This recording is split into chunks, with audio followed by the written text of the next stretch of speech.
the best of the week on Relevant Radio. You know, there was something that came across my radar when it got sent to me. It was a piece of audio. Bishop Paprocki, you probably heard about a lot of the controversy over the Archdiocese's decision to award Senator Dick Durbin of Illinois this Lifetime Achievement Award, even though he has this 100% voting record in favor of abortion for years. And it was Bishop Thomas Paprocki of Springfield, Illinois, who was the first bishop to speak out against the award. And I just saw something he said. It runs at maybe about 4, 5, 6 minutes. I want to share some of it with you today. I'm going to share it with you just to give you some perspective on it. Some of the things he said in the end resonated with me, and I thought, I'm not here to throw stones at the church. That's the last thing I want to do, right? But something Bishop Paprocki said that I loved, he talked a little bit towards the end of it about the consistent life ethic. And that phrase of consistent ethic of life, it's been around a lot in Catholic circles. I know it's been used by bishops, by politicians, by Catholic commentators. And here's the rub, okay? Is it used rightly? Maybe I should give you the question. Or is it often twisted in ways that people get misled? This consistent ethic of life, you know, it ties into what happened with Cardinal Cupich of Chicago, who gave the Christe Fidelis Award wanted to give it to Senator Dick Durbin. Again, Dick Durbin, just to put it in perspective for you, I don't know if you follow these politics at all, he has been publicly, unapologetically pro-abortion, pro-death for decades. I mean, this man, his heels are in. And he's a Catholic, right? That's the same senator who was barred from receiving Holy Communion in his home diocese of Springfield, Illinois. He was barred from receiving communion because he obstinately persists in violating what the church teaches regarding, you know, the true presence and even life. The Archdiocese of Chicago under Cardinal Cupich, they chose to honor him, and the Cardinal's not honoring him for his pro-death position, but really for his pro-life, when I say life, pro-immigration position, respecting life. But it's very confusing.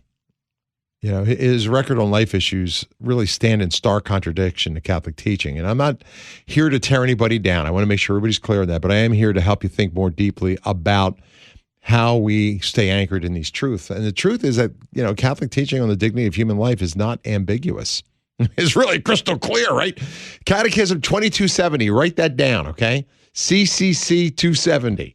It says that human life must be respected and protected absolutely from the moment of conception. So how can we reconcile that with giving awards to public figures who actively support and even promote abortion access? I mean, how do you do that? So the bishops began asking the same question. Bishop Strickland, recently removed from his diocese, but still speaking out with clarity, said the move against Durbin was scandalous. And then Bishop Paprocki, and I want to play his audio for you now. He's Senator Durbin's own bishop in Springfield. As I said, stood firm, reminding the faithful that Durbin is not permitted to receive the Eucharist due to his persistent public support of abortion. He recently spoke out just to give clarity on the issue. And I thought I'd play part of that with you right now. One of the very first bishops, as I said, to speak against it. But I think he brought clarity to the confusion brought by the scandal. And this video we can maybe even link over to. He identifies 3 problematic lines of thinking. In the very first, he makes an important distinction between intrinsic evils like abortion and prudential considerations like immigration. Check it out. In the arguments advanced in favor of the Lifetime Achievement Award for Durbin, some areas of confusion became apparent that need clarification. One is the distinction between intrinsic evils like abortion and prudential judgments about how to deal with social issues such as immigration. The Second Vatican Council said that, quote, abortion and infanticide are unspeakable crimes, end of quote. Pope John Paul II wrote that, quote, the moral gravity of procured abortion is apparent in all its truth if we recognize that we are dealing with murder, calling abortion intrinsically illicit. Pope Francis frequently compared abortion to hiring a mafia hitman. On the other hand, policy decisions on how best to help immigrants are prudential judgments. Deportation is not intrinsically evil, that is, morally wrong in all circumstances. And civil governments have the right and at times the duty to enforce immigration laws. At the same time, sacred scripture and Catholic teaching uphold the dignity of every human being, and urge compassion for those who find it necessary to migrate when necessary to protect their life, dignity, or livelihood, as the Holy Family did when Jesus, Mary, and Joseph had to flee to Egypt when their lives were endangered by King Herod. I spent a good deal of my years as a priest helping immigrants. In my first assignment as a priest, we had about 1,000 people attending the Spanish Mass every Sunday. When I was pastor of a large parish with many recent immigrants from Poland, we had about 3,000 people attending our Masses in Polish every Sunday. As a priest with a civil law degree, I co-founded the Chicago Legal Clinic to help provide legal services for the poor.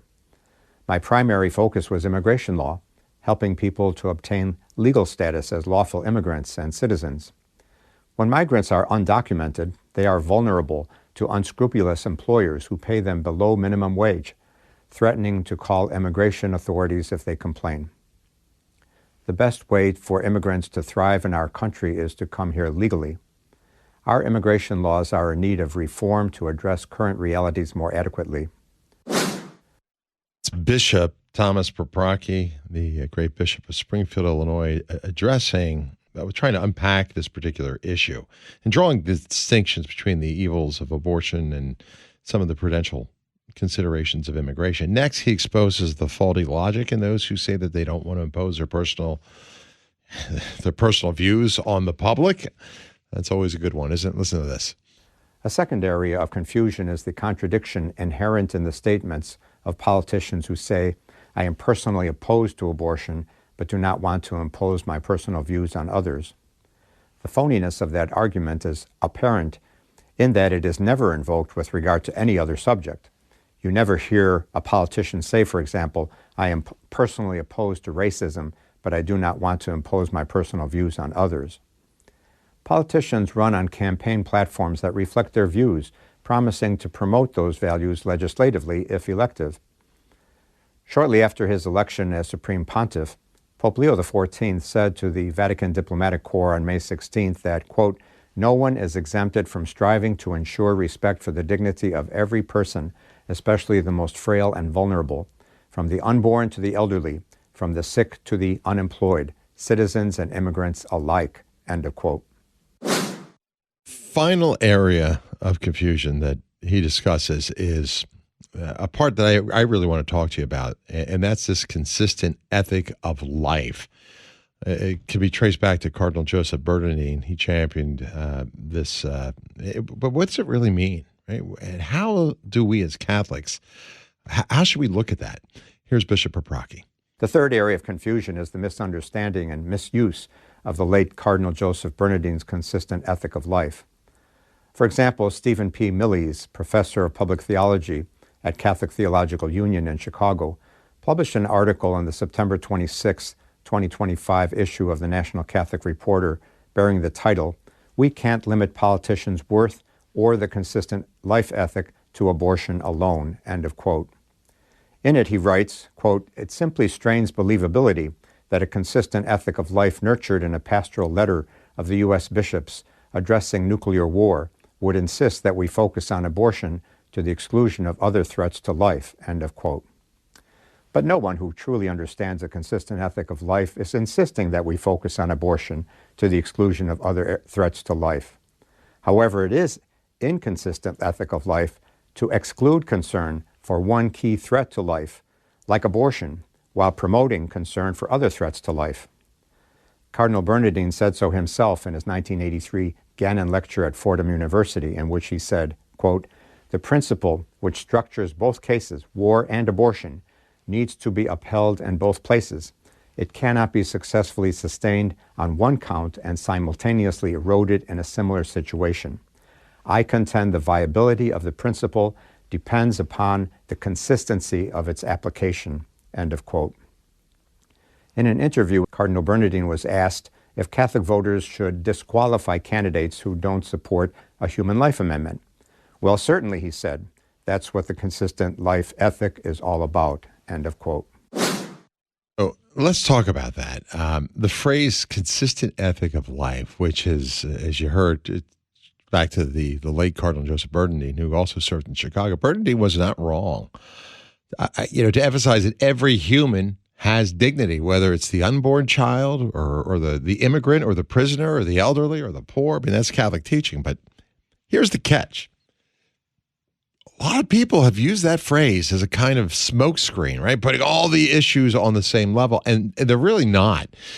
St. John Paul II, he warned against this. He wrote, I think it may have been the Gospel of Life, that at the heart of our Lord's message, he says it's to be preached with dauntless fidelity as good news to the people of every age and culture. The gospel of life is the heart of Christ's message, and it's therefore to be preached with dauntless fidelity as good news to people of every age and culture. And here's the thing. Abortion is not just one issue amongst many, as you heard Bishop Paprocki point out. It's foundational, because if you don't have the right to life, and we talk about this during the elections all the time, nothing else matters, right? If you don't have a right to life, does the right to health care or Social Security or just wage or whatever you want to argue, it doesn't matter. Pope Benedict XVI once said, not all moral issues have the same moral weight as abortion and euthanasia. When you put them all on the scale, I think there are differences, but it depends on the situation and how they're being approached. So let me just say this to you. Joe Biden often used that word, the soul of the nation. I hate when he did that, but really this is an issue that resonates and truly has an impact on the soul of our nation. So don't be confused by the misuse of this language. A consistent ethic of life doesn't mean we water everything down to moral equivalence. That's not the case. It means you have to defend every life, starting with the unborn, and never compromise on that. Because once you do that, that's when everything begins to crumble. Hey, like what you just heard? Then share it with your family and friends. And thanks for listening.